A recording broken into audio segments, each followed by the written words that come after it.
আমাৰ গাঁৱৰ নামঘৰটোৰ অহা ২৪ বহাগত ২৯ সংখ্যক প্ৰতিষ্ঠা দিৱস। এই দিনটোত আমাৰ গাঁওবাসীৰ মাজত ব্যাপক উৎসাহ উদ্দীপনা থাকে।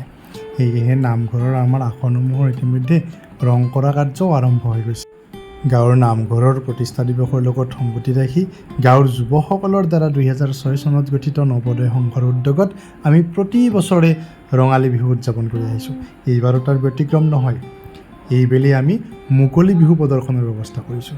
সেয়েহে আজি আমি কেইজনমানে নামঘৰ প্ৰাংগণত উপস্থিত হৈ ইয়াৰ যাৱতীয় প্ৰস্তুতিৰ বুজ লৈছোঁ। এইফালে গাঁৱৰ কেইগৰাকীমান নামতীয়ে ৰঙালী বিহুৰ শেষৰ দিনটোত নাম প্ৰসংগও কৰি আছে। এই গাঁওখনত থাকি আনন্দ চন্দ্ৰ আগৰৱালাদেৱৰ এটা কবিতা সঘনাই মনলৈ আহি থাকে। সেইটো হৈছে শুৱনি আমাৰ গাঁওখন অতি শুৱনি গছেৰে ভৰা, ডাল ভৰি ভৰি ফল ফুল লাগে কত পাও তল সৰা। এই গাঁওখনৰ প্ৰতি আমাৰ এক গভীৰ আত্মীয়তা আছে।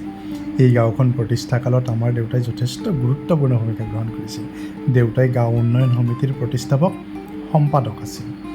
গতিকে এই গাঁওখনৰ যিকোনো কামতেই আমি খুব ওতঃপ্ৰোতভাৱে লাগি থাকি খুব বেছি ভাল পাওঁ। আমি সৰুতে দেখা গাঁওখন আৰু এতিয়াৰ গাঁওখনৰ মাজত আকাশ পাতাল পাৰ্থক্য আছে। এতিয়া গাঁওখন সকলো দিশৰ পৰা আগবাঢ়ি গৈছে। সাহিত্য, শিক্ষা, সংস্কৃতি, যাতায়াত, যোগাযোগ আদি সকলো দিশৰ পৰা আগবাঢ়ি গৈছে। এই গাঁওখনত এতিয়া অধ্যাপক, চিকিৎসা বিজ্ঞানত পঢ়ি থকা ছাত্ৰ, বেংকৰ কৰ্মচাৰী, আৰক্ষী, অৰ্ধসামৰিক বাহিনী, সামৰিক বাহিনী, শিক্ষক, ব্যৱসায় বাণিজ্য, কৃষি আদি সকলো ক্ষেত্ৰতে আগবাঢ়ি গৈছে। আমাৰ এই গাঁওখনত এখন প্ৰাথমিক বিদ্যালয়ৰ লগতে এখন স্বাস্থ্য কেন্দ্ৰও আছে। আমাৰ গাঁওখনত নৱোদয় সংঘৰ উদ্যোগত এটি পুথিভঁৰাল স্থাপনৰো চিন্তা চৰ্চা কৰিছোঁ। গাঁওখনৰ দুখনকৈ স্মৃতিগ্ৰন্থ প্ৰকাশ পাইছে।